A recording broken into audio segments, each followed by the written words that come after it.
looks like we are still waiting on Trina. Okay. Perfect. Well, I have 6:30, and today is Wednesday, February 16th. I'd like to call the Columbus Common Council Special Committee of the Whole to session. With that, if the clerk, Pat Gable, could take a roll call for us, please. Albright. Here. Arnold. Present. Clark. Present. Gray. Present. Motive. Present. Reed. Here. Rolke. Present. All present. Thank you, Pat. Next up is to approve the agenda. Pretty short one for the special meeting. Do I have a motion to approve the agenda? I move we approve the agenda. I will second. I have a motion from Mayor Arnold and a second from Alder Motive. All those in favor? Aye. Aye. Any against? Perfect. The agenda is approved. Moving on, do we have anyone signed up for citizen comments tonight? No, there's no one signed up. Thank you. And then moving on, so item number 5 is to discuss calling the remaining of the debt for TID 3. So you have some information in your packet. Kyle, did you want to go over anything for everyone? Yes, just briefly. So TID 3 is nearing the end of its maximum life, and we have the funds on hand to retire this debt that was issued in 2007. There's a resolution attached to start the 30-day call period so that on the April 1st payment date, we can close out the bond. And if you look at the years 2023, 2024, and 2025, each of those interest rates is in excess of 4%. So this is good debt to get rid of, and we have the funds on hand. And it's sort of a precursor of now that we have the funds necessary to pay the remaining obligations, debt, and incentives, we'll be coming in the next couple meetings forward with information regarding closing out the TID number 3. So you can expect that in future meetings as we close out now that we have enough increment for all of our obligations. But this is just one component of that. Thank you, Kyle. Did anyone have any questions, comments, or concerns? Go ahead, Trina. Oh, not actually concerned. Just wondering how much savings and interest would we get for paying it off a year early? What are the savings?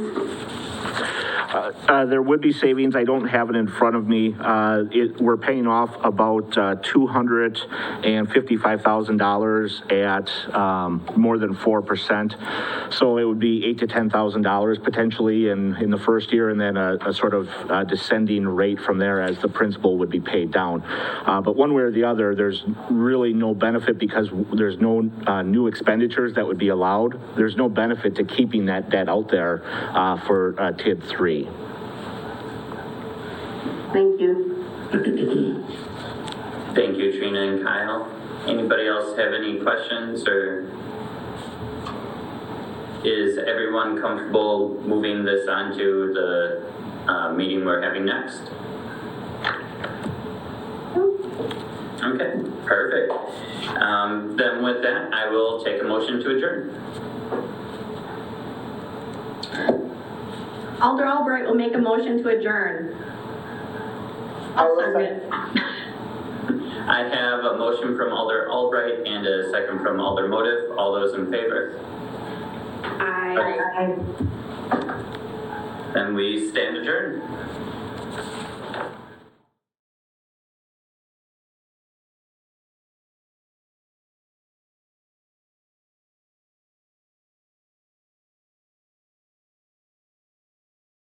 No, I'm a minute away. Okay. So We just want to wait just a little bit.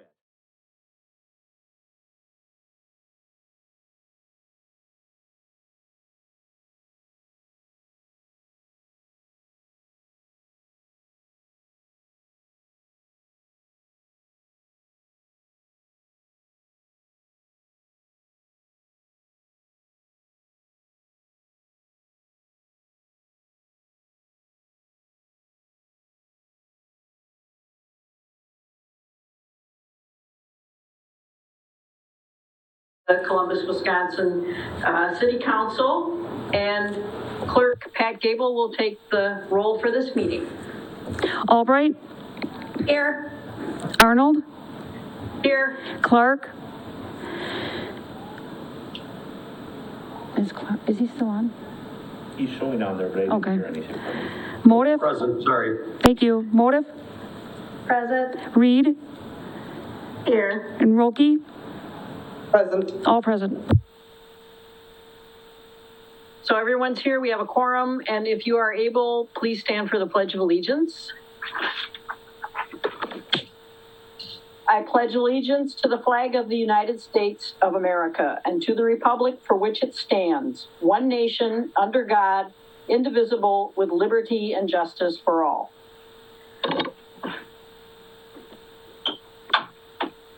Okay, this meeting has been noticed in accordance with state statutes and local ordinances.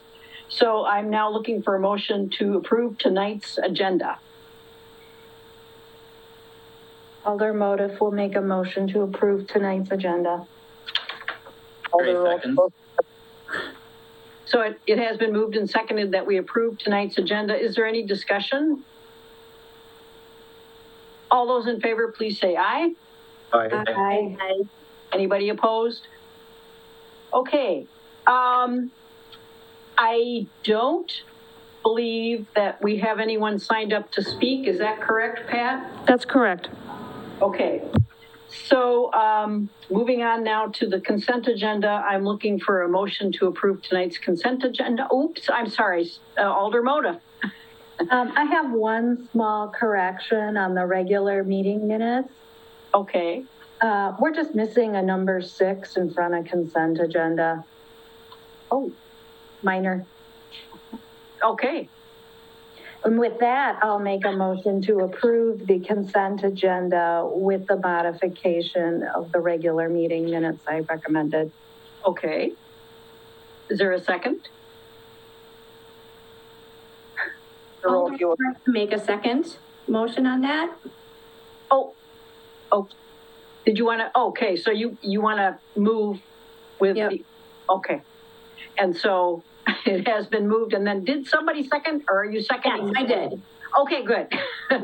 So it has been moved and seconded that we approve the consent agenda with the modification. Is there any further discussion? So all those in favor, please say aye. Aye. Anyone opposed? Okay. Now we're going to move on to new business. The first item under new business tonight is what we have just discussed in the previous meeting, Committee of the Whole. So we're considering calling the remaining TID District number 3 debt obligations. And I think Kyle did a fine job of explaining the purpose behind doing this. And so unless there's any further discussion, I'm looking for a motion to call the bond for the closure of TID District 3.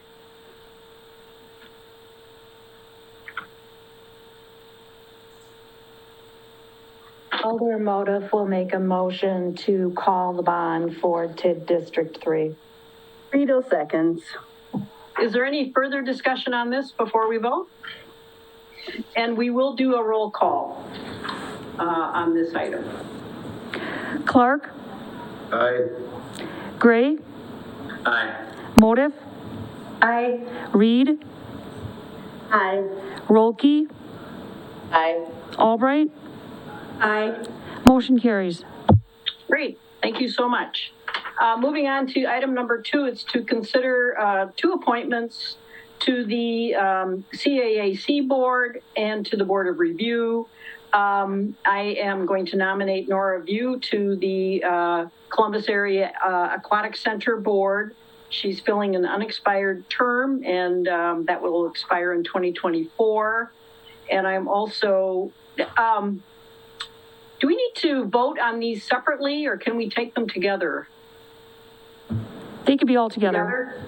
Okay, so the second appointment is Dan Brick to the Board of Review, and he's filling an unexpired term which will expire in 2025. And I'm also asking you to approve the reappointment of Laura Beckman to the Board of Review, and her term will expire in 2027.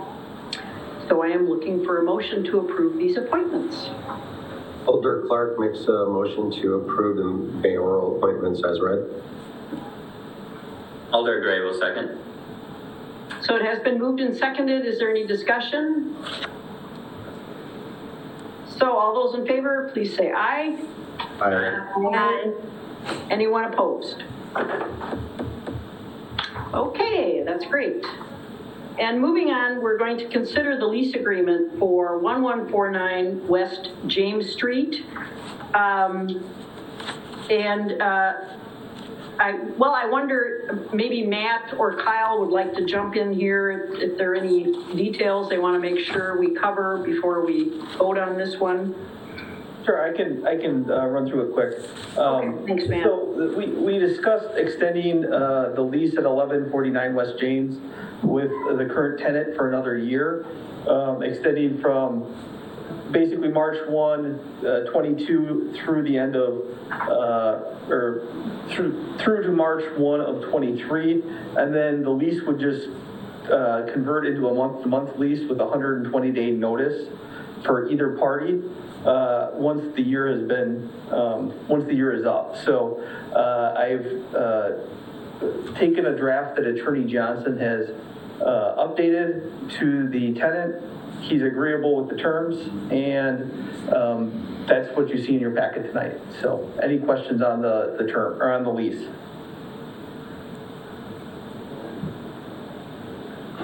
Anybody, no questions from anyone on this? Okay, well then I am looking for a motion. Alder Gray moves to approve the lease with GD Roberts for the duration of 1 year. Alder Clark seconds. Okay, it has been moved and seconded that we approve this updated lease. Would we want to do a roll call on this, or is that not necessary? Roll call would be preferred. Okay, we will do a roll call. Clark, Aye. Gray, Aye. Motive, Aye. Reed, Aye. Rolke, Aye. Albright. Aye. Motion carries. Great, thank you so much. Moving on to number 4 on the agenda, it is to consider the 2022 Columbus Baseball Organization, I got that right, didn't I? Yes, field use agreement, something that we have been talking about at our last couple meetings. I know Amy Jo is here. Amy Jo, anything you want to add to this or bring up? Any other information we need? No additional comments. I think we are at a good place with this contract, and I recommend that we approve it tonight. Okay, thank you. You're welcome. So I am looking for a motion to approve the 2022 CBO field use agreement. Alder Albright can make a motion to approve the 2022 CBO field use agreement. Alder Motive will second. It has been moved and seconded that we approve the 2022 CBO field use agreement. Is there any further discussion?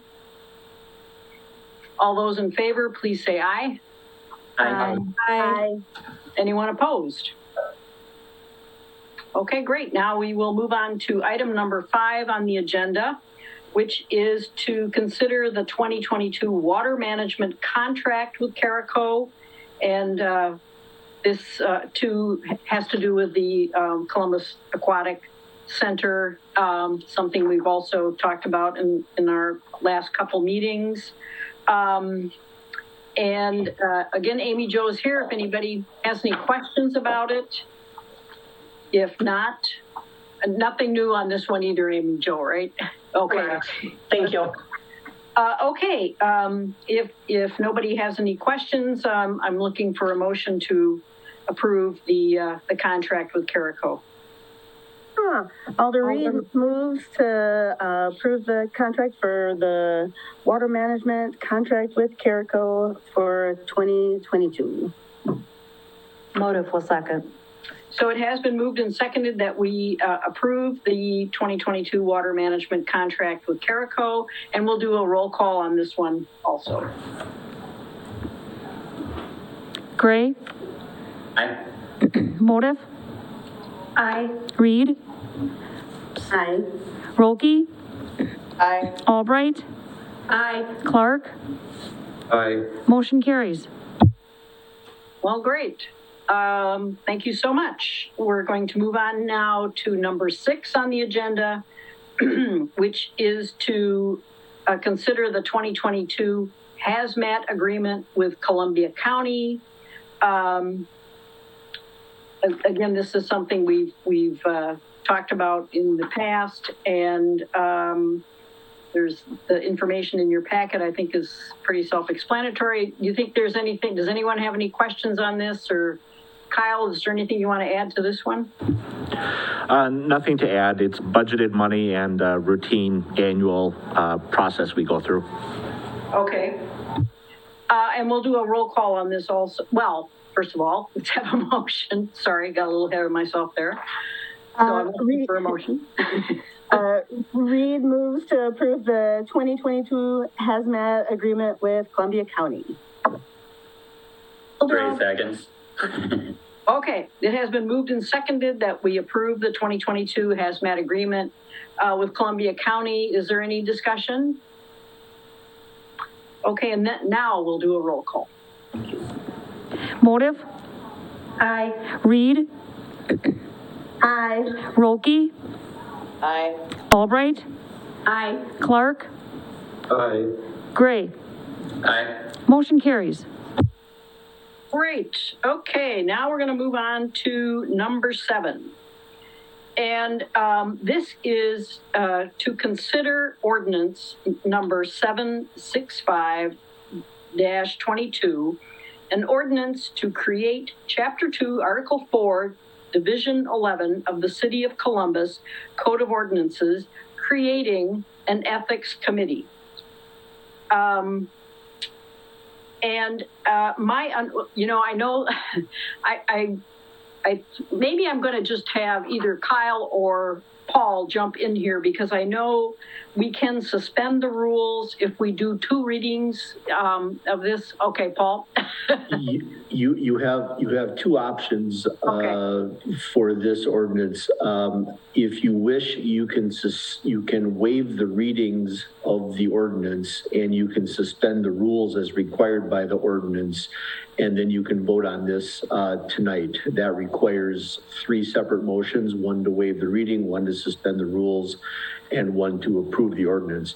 In the alternative, Clerk Gable can read the entire ordinance. And then we'll vote on it at the next meeting. Alder Motive would make a motion to waive the reading. Alder Gray seconds. Okay. And then the second motion we have to make? We need to wait and vote on this motion first. I'm so sorry. Right, yes, you need to vote on these individually. Okay, so what was your motion was, Sarah, can you repeat that, please? To waive the reading? Okay. I second. Okay, it has been moved and seconded that we waive the reading. Any further discussion on this? Okay, all those in favor, please say aye. Aye. Aye. Aye. Anyone opposed? Okay, and then the second step is to suspend the rules, is that right? Yes. That is Okay. correct. So I'm looking for a motion to suspend the rules. Alder Gray will move to suspend the rules. Clark Alder seconds. Motive will second. Okay, it has been moved and seconded that we suspend the rules. Is there any further discussion on this motion? Okay, all those in favor, please say aye. Aye. Aye. Anyone opposed? Okay, and then the third one, what's the third part of this, Paul?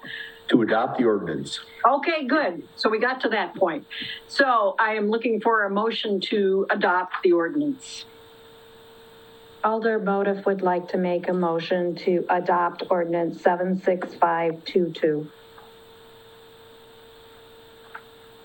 Alder Gray will second.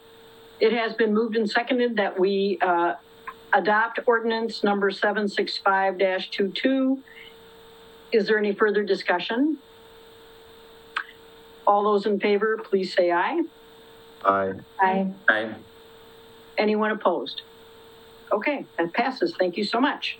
So now we're going to move on to item number 8, which is the Code of Conduct, which is a, as I understand it, it is sort of a guiding document. It's not an ordinance.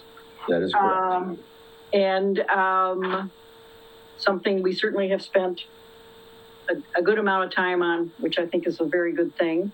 So I am looking for a motion to approve or adopt the Code of Conduct policy. Alder Motif would like to make a motion to adopt the Code of Conduct policy. Gray will second. Okay, it has been moved and seconded that we adopt this Code of Conduct. Is there any discussion? So all those in favor?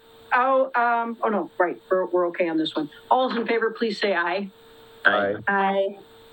Anyone opposed? Okay, great. So we're down to number 9, which is to consider and take action on claims in the amount of $135,377.88. So I am looking for a motion to approve the claims. Alder Gray moves to approve the claims in the amount read. Alder Motif will second. So it has been moved and seconded that we approve the claims in the amount read. Is there any discussion? So we'll do a roll call on this item too. Reed, Aye. Rolke, Aye. Albright, Aye. Clark, Aye. Gray, Aye. Motif. Aye. Motion carries. Great, thank you very much. The next item on the agenda is the report of city officers. So Kyle, I'll let you go first. Thank you very much. Just a couple quick items. I wanted to thank those that reached out to the police department regarding the need for crossing guards. I think a few people did make contact.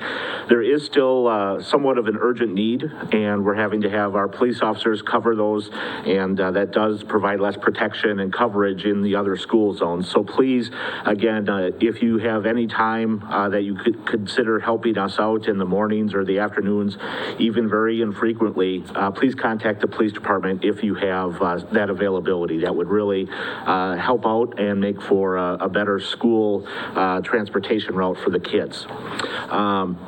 Also wanted to thank Emergency Management Director Amy Sandow and Fire Chief Scott Hazeltine.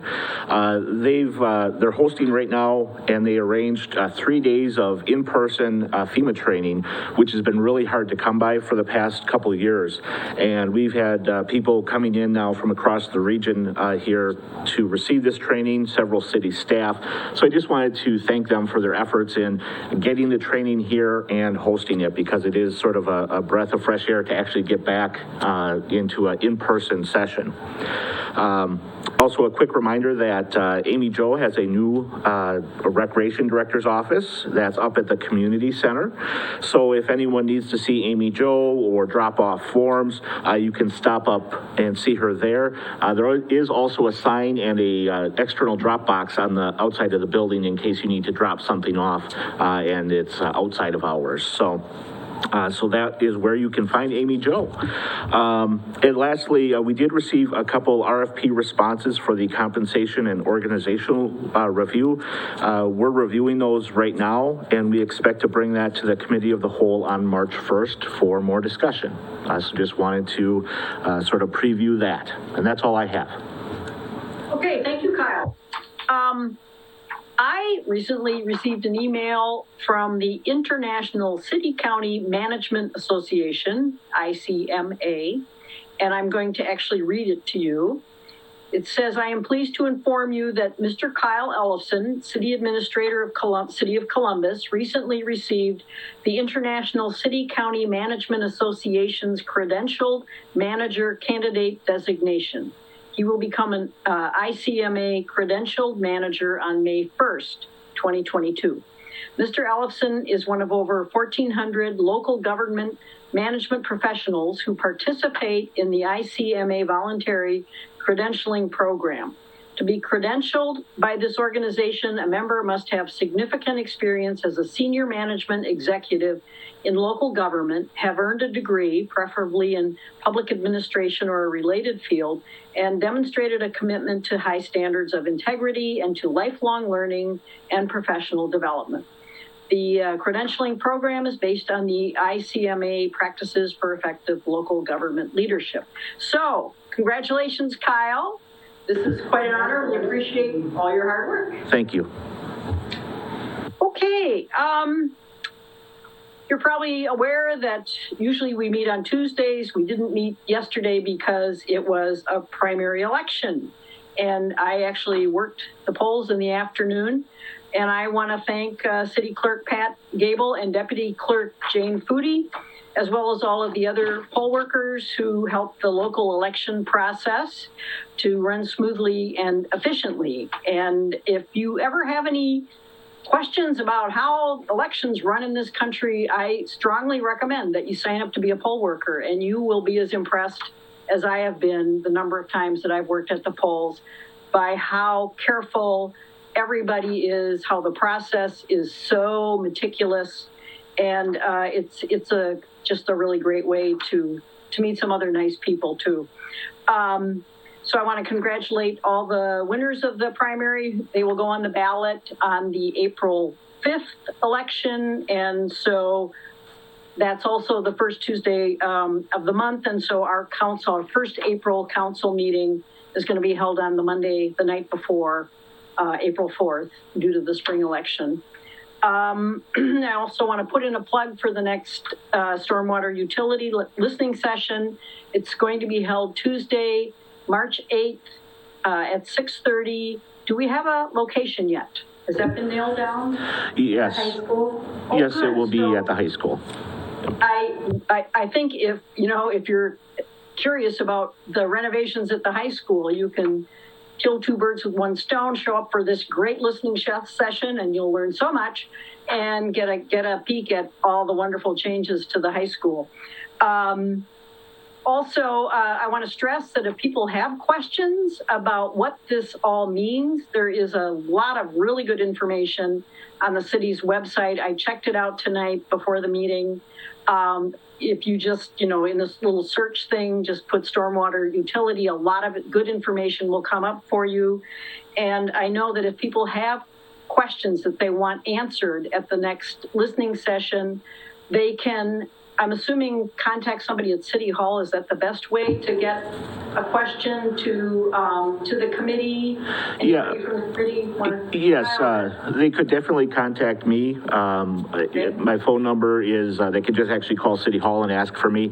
City Administrator at columbuswi.us is the email. You can also find that on the website. And you can really actually contact any of your alders. You can contact the mayor, and the mayor will pass it on. Really, anyone involved in city government can help pass that to the right people. So feel free to reach out in any method that's the easiest for you. And my sense is that if you have a concern, or you've heard something, or you just, you're, what's going on here? Please relay those questions, because the committee has been really good at getting all the information to answer the questions and concerns that come up. So that is it for me and for my report tonight. And so I am looking for a motion to adjourn. Alder Rolke will make a motion to adjourn. Alder Ray Moda, seconds. second. So it has been moved and seconded that we adjourn, and any discussion? There never is. All those in favor, please say aye. Aye. Okay, we'll see you at the next meeting with Ian.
All right.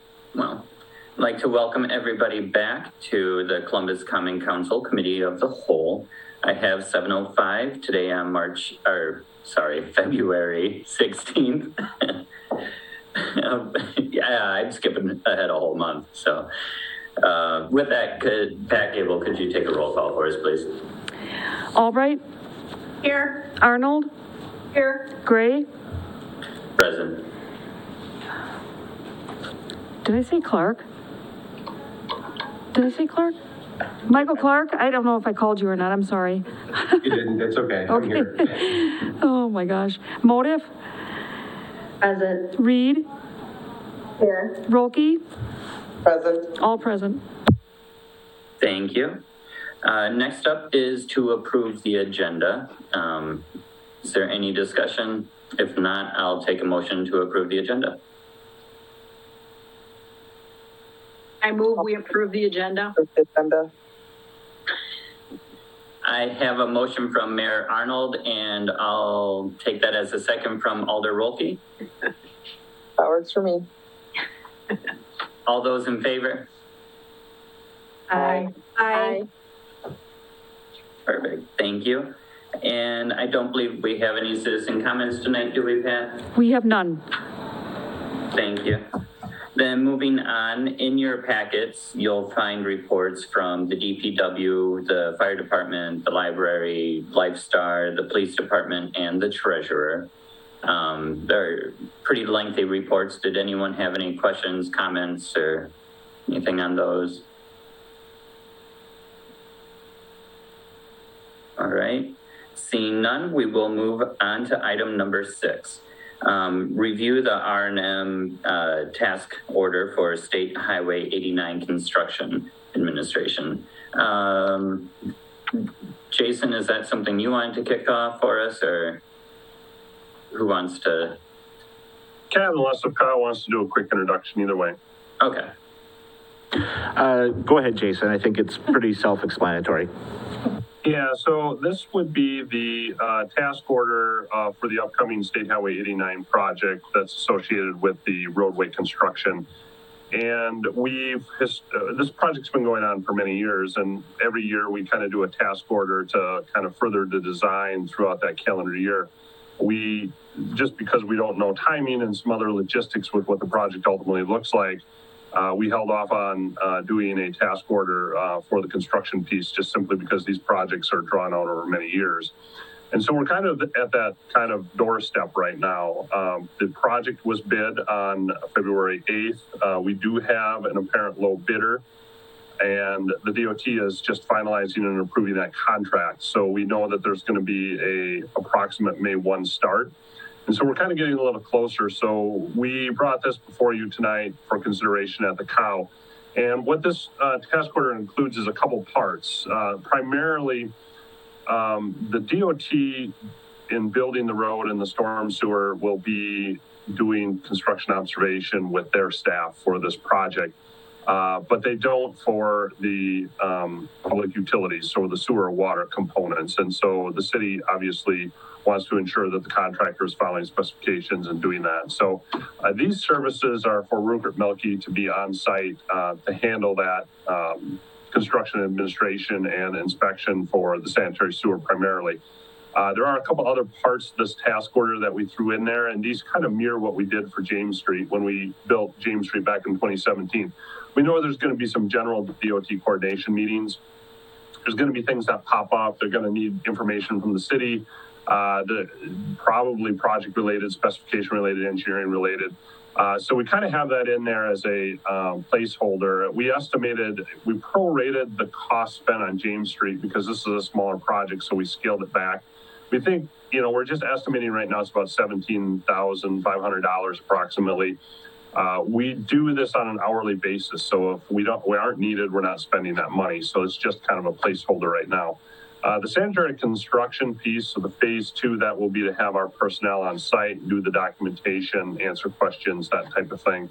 And then the last piece of this is the GIS piece, which is the updating of our system with all of the as-built information when the project's done, just to make sure that information is current and accurate in the system. So there's really three components of this that make up this task order. One is more of the general overall project coordination and help. The second one is that sanitary piece, and the third one's the GIS. There is a sister task order to this that we will be bringing to the Water and Light Commission to handle the inspection for the water services. And so we'll be taking that to their next meeting as well. So we thought we'd bring these both through kind of as a package to get in front of you guys for consideration and kind of get ready for that kickoff. We have some pre-construction meetings that'll be coming up here in the near future, and getting some schedules set and making sure that we can be ready for that. So that's what this is about. There's a bunch of detail in here. I didn't go through every line item, but if anybody has any questions, I can help answer that. So. Awesome. Thank you so much, Jason. I think that was a really good overview of everything. Did anyone have any questions or comments about this? Fairly straightforward. Nothing else to add? Is everyone comfortable moving this forward to the next regular meeting? Okay, perfect. Thank you so much. Then next up is item number 7, to review the stormwater utility updates and ordinance amendments. Jason, Kyle, did you want to end that up for us? Yes, I'll touch base on this one. This has two components to it. One we discussed at the last committee of the whole meeting regarding the initial rate freeze, as well as an annual cap on rate increases in the future. There's been some additional comments that we've received from citizens that we're continuing to consider. And so as we discussed the sort of structure and the rates with the subcommittee, the new proposal that we're bringing forward actually extends the initial rate lock for an additional 2 years, for a total of 5 years. It's actually slightly more than 5 years.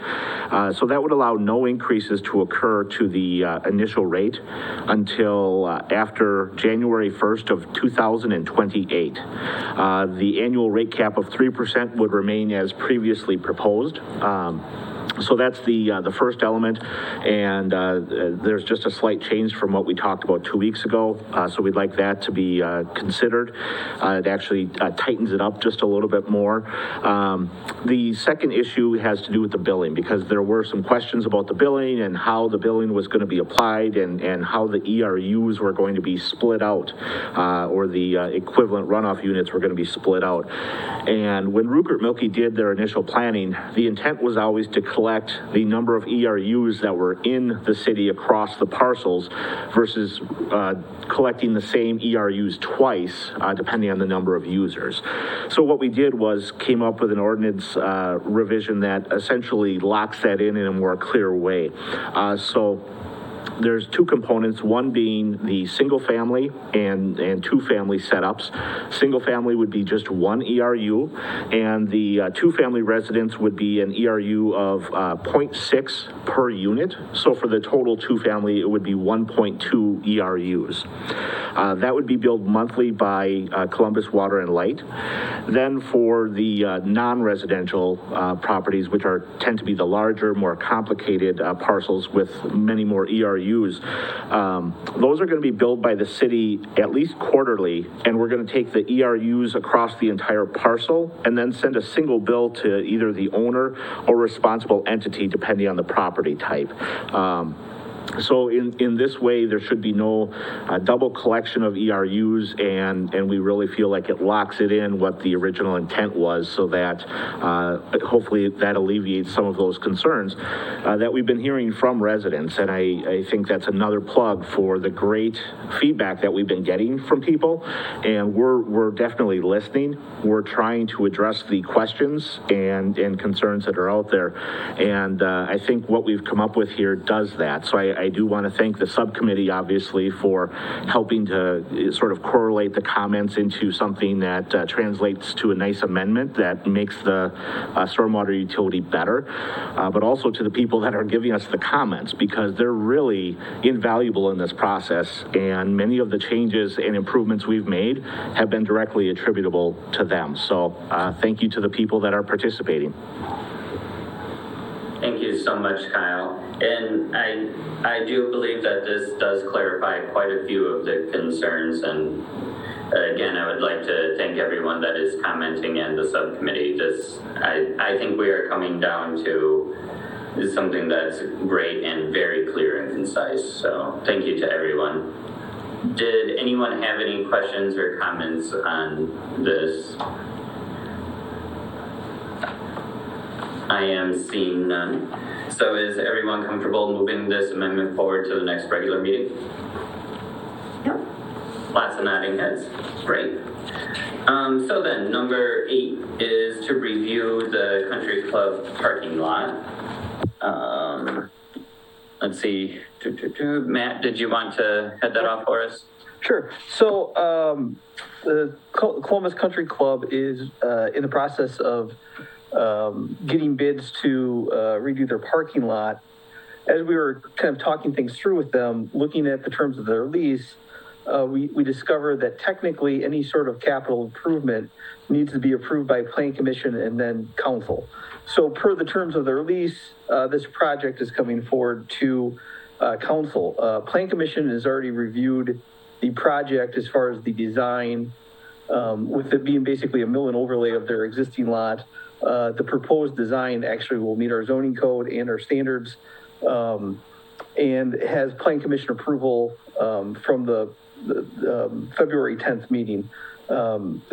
However, the one issue that I really want to bring to Council's attention and have discussed and hopefully find a solution for is one of the clauses in the lease basically stated that any outstanding balance on capital improvements after the end of the lease, which is 2041, would become the responsibility of the city. I have confirmed that this is a 30-year loan, and which means the loan would be longer than the balance or longer than the term of the lease. And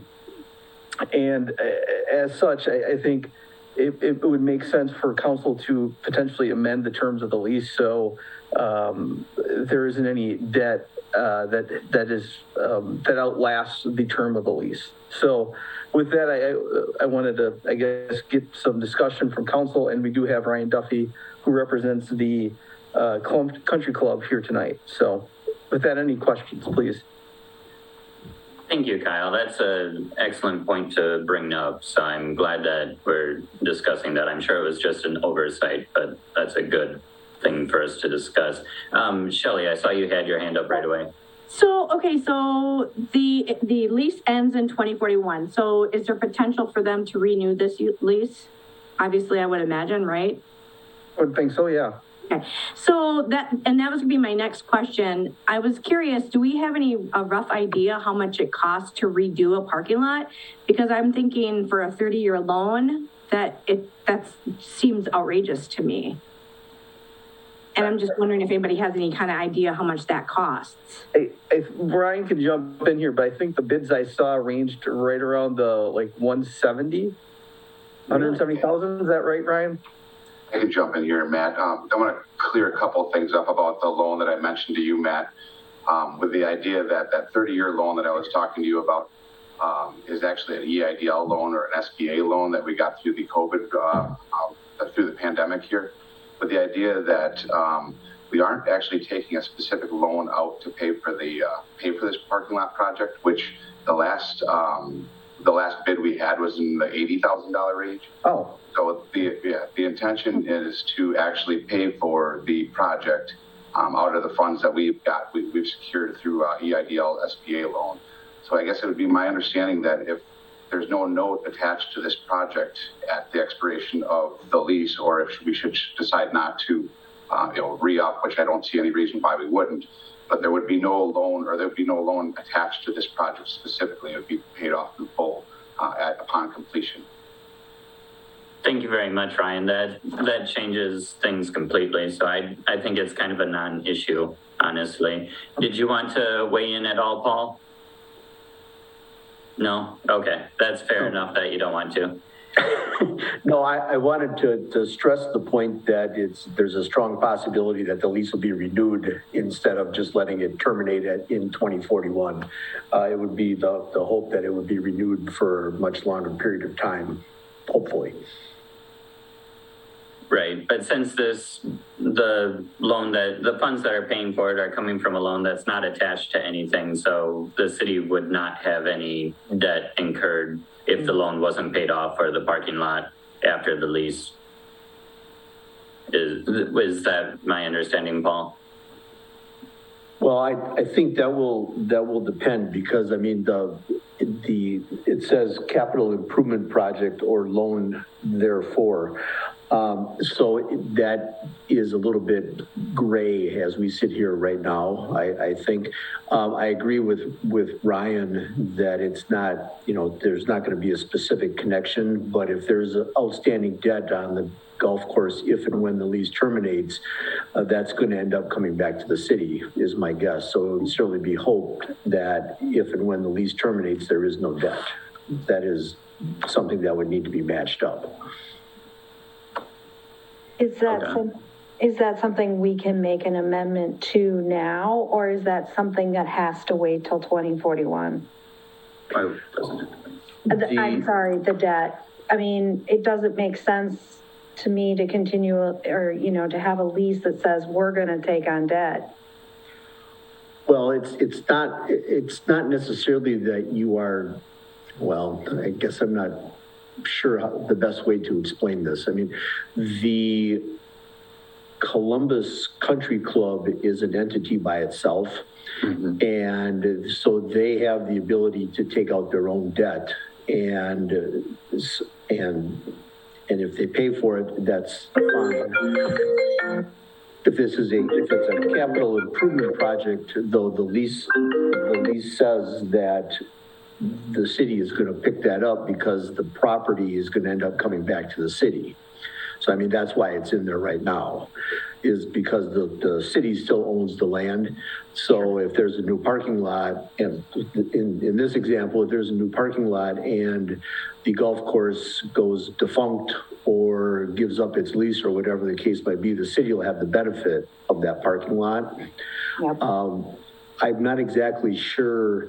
I mean, and all that this says here is that the city agrees to take over that debt. I mean, there's not, I don't anticipate that the golf course is going to be asking to have a mortgage put on the property or something like that from the city. Thank you. Is there, would you recommend us making any alterations or amendments to the lease then, Paul?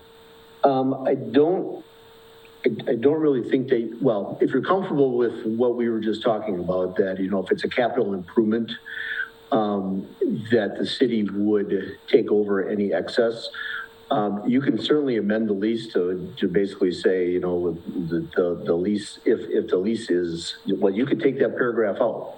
I mean, if you wanted to.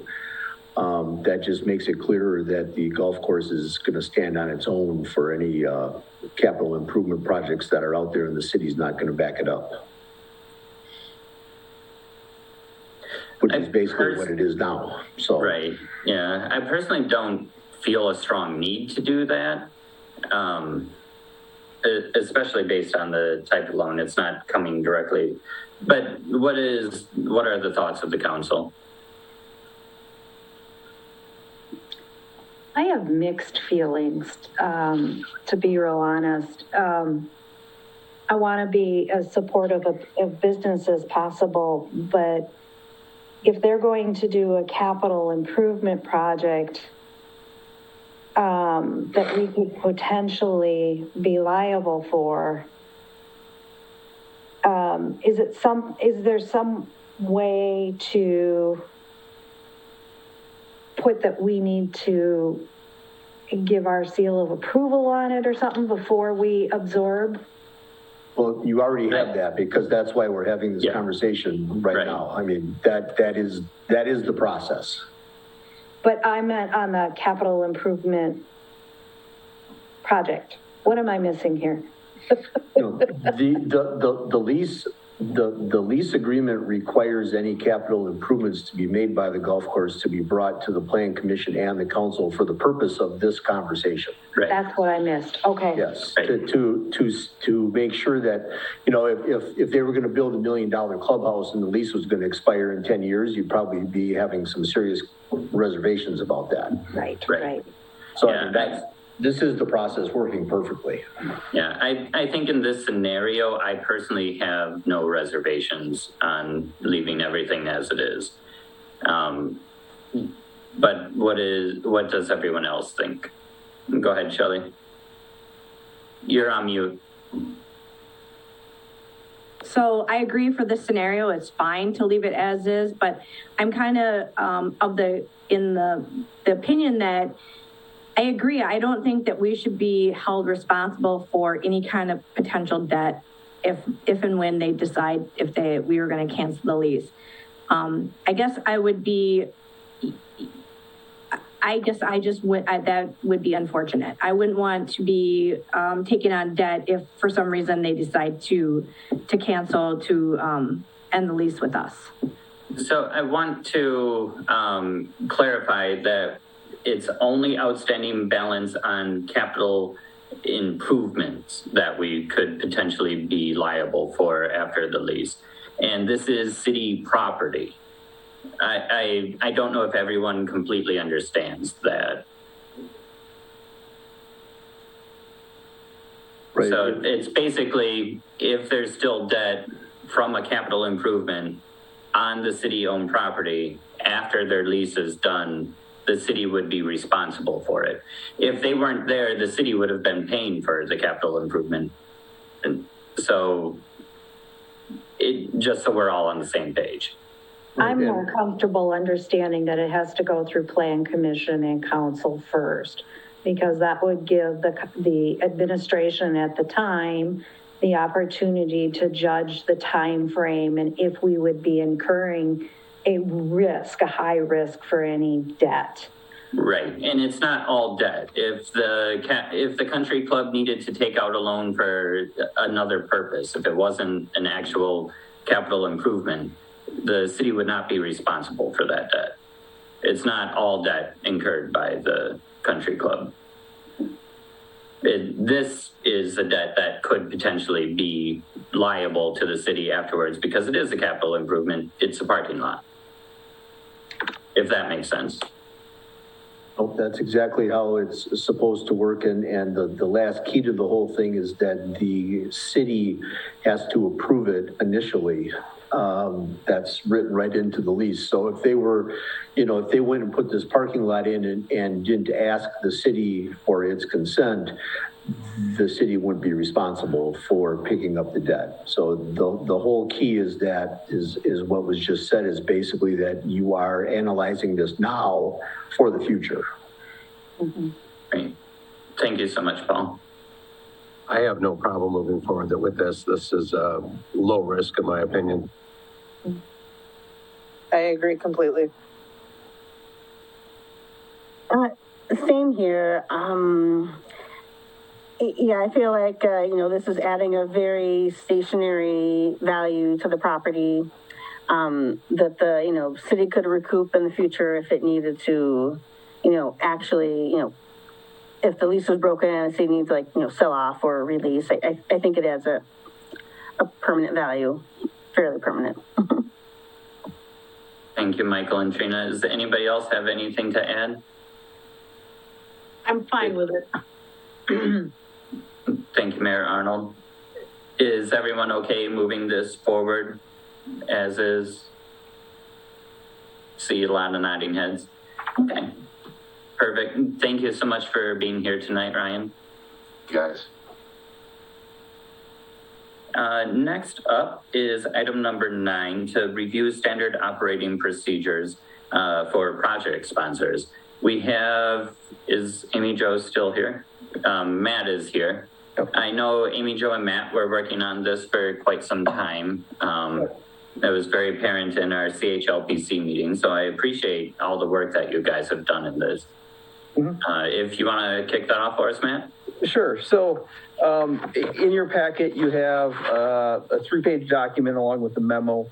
And really, as Ian said, Amy Jo did a lot of the early lifting, and I've kind of tweaked it in its current format. But one of the things that, and from my vantage point from my 4 years here with the city, that sometimes there's communication issues between nonprofit groups or in some cases, maybe city committees and commissions that want to do a project. And how do they go about getting on an agenda and going through that process where they know what to expect and we kind of put it out there clearly for them so they understand what to expect. So with that, we documented this. I called them project sponsors because it's there for anybody from the Odd Fellows to HLPC. It's just kind of a generic term that I came up with. So really, as you'll kind of see, there's really 3 steps. And the first one is conceptual review. Basically, what that section says is, if they're, organization A and they want to do a project and they have a concept of what that project is, they would write a letter to the mayor, the city administrator, or the council president, or all 3, saying, hey, we want some time on a COW agenda, 5 minutes to give you our elevator sales pitch on this is what we want to do. So they go in front of the COW, get some sort of buy-in that, yes, this is worth continuing doing a little bit more groundwork, legwork. From there, it would go into what I call the pre-project process, where they do a project narrative, where they kind of give a detailed budget, detailed activities, any sort of site plans, basically anything that would be relevant to having council fully understand what the project is going to be. Also, as part of that is the project sponsor approval. We would need something from the sponsor saying whether it's minutes from a meeting, saying this is what organization A wants to do. And then basically it would, once we have those 2 items, once those 2 items are completed, and that would be determined by staff, it would, it'd go through the 2-step process where it'd go to the COW, then to council. And basically we would approve their project to move forward.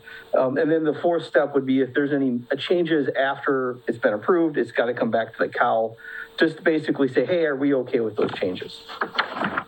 And then once you get into the project, there's what I have, the project completion process. I kind of have 2 different tracks based on the funding sources. So one would be if it's publicly funded, which means if there's 1 cent from the city of Columbus or from the general fund, or anything from this, I should just say anything from the city, it would follow the column on the left. If it's privately funded, if it's all, selling calendars or cookies or whatever to have funds, it would go from the column on the right. So basically, if it's publicly funded, obviously it has to follow city processes from our purchasing policy. If it's a capital project over 25,000, they have to meet obviously the state standards for the public bidding. And then it would have to go through COW. The bids would have to go through the COW, then the council. And then obviously they'd go through with the permits and basically work with staff to schedule everything. If it's privately funded, we ask that they generally follow the purchasing policy, but they really don't have to. But we would want them to get multiple bids just because that's a good practice. And then also we would ask them to come to the COW just to give an overview of what the bids were and who they selected, so we know who's doing the work.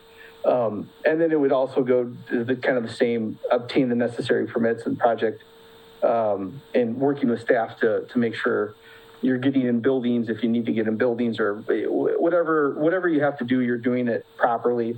The last step that I put in here that I think was something that kind of came to me out of the blue that I think is a good thing, is some sort of 2-step process, where it goes to the COW and council, where we formally accept a project and essentially close it out.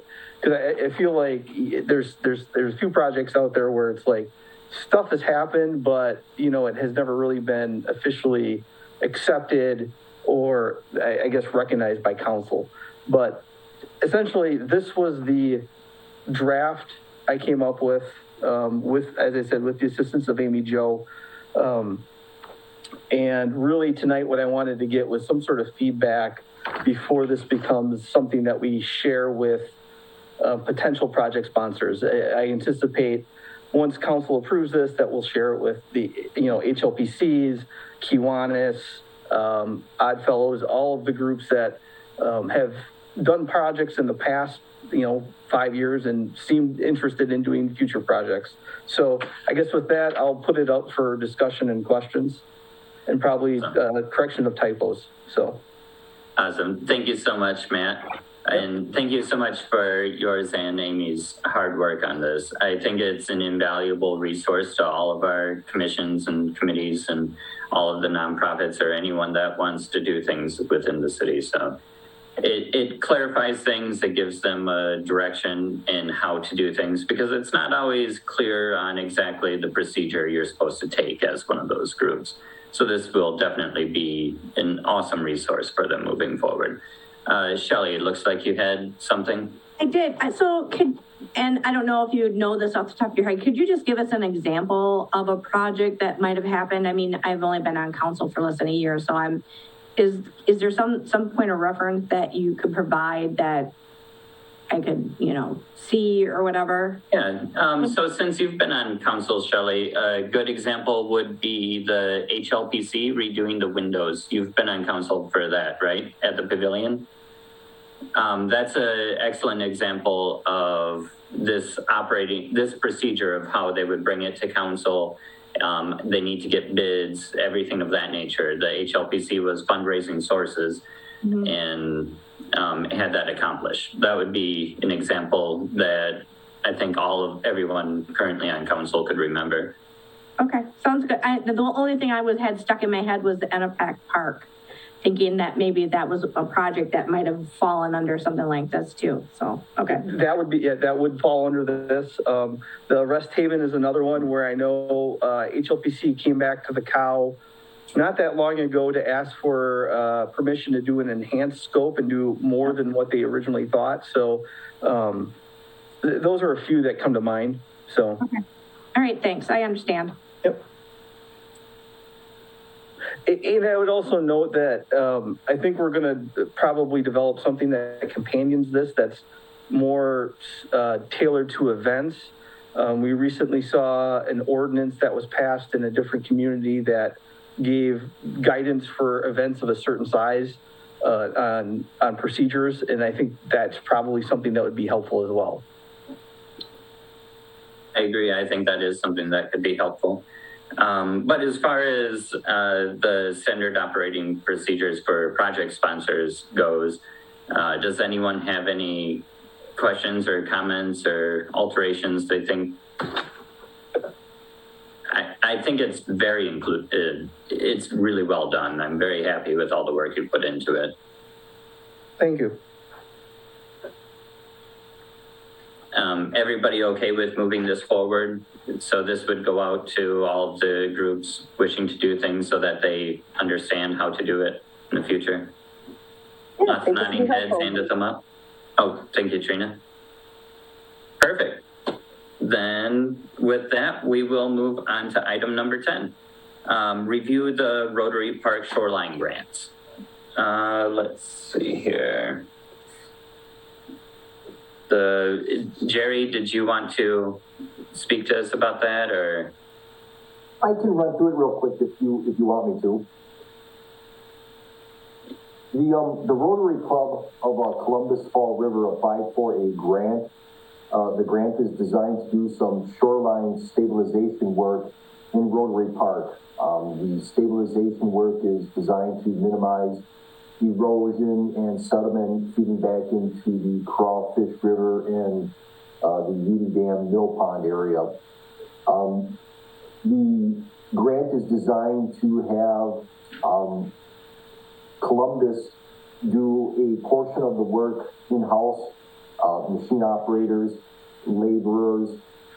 We would excavate back on the boat launch area in a certain area to allow them to install some erosion control material, some native plants.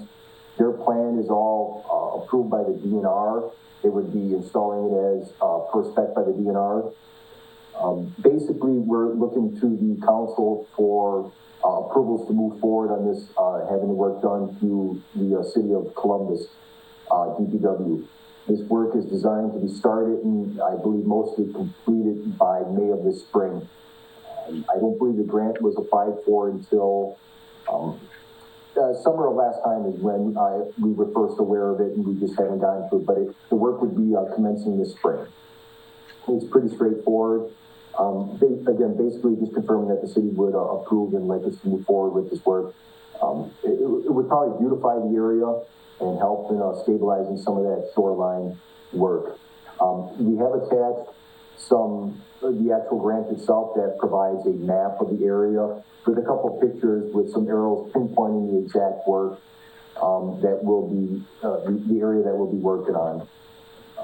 Again, we would just be supplying to the City of Columbus Public Works the labor to excavate the shoreline and get the grade ready for them to take over and install the stabilization plant, the native plant material. Pretty straightforward. Awesome. Thank you so much, Jerry. I mean, anything stabilizing our shoreline and helping to reduce sediment and things going down to the mill pond, I am definitely happy about. Did anyone have any questions or comments? Go ahead, Trina. I'm super happy to hear about, the possibility of some grant monies to help with the beautification and maybe a little stormwater help, just a little bit, getting the water flowing through. Right, every little bit helps. Everyone is comfortable moving this forward? Perfect, lots of nodding heads and a thumb up from Michael. Then with that, I'll take a motion to adjourn. Burrito motion to adjourn. Second. I have a motion from Alder Reed and a second from everyone else. All those in favor? Aye. Aye. Aye. We stand adjourned. Thank you so much, everybody. Have a good night.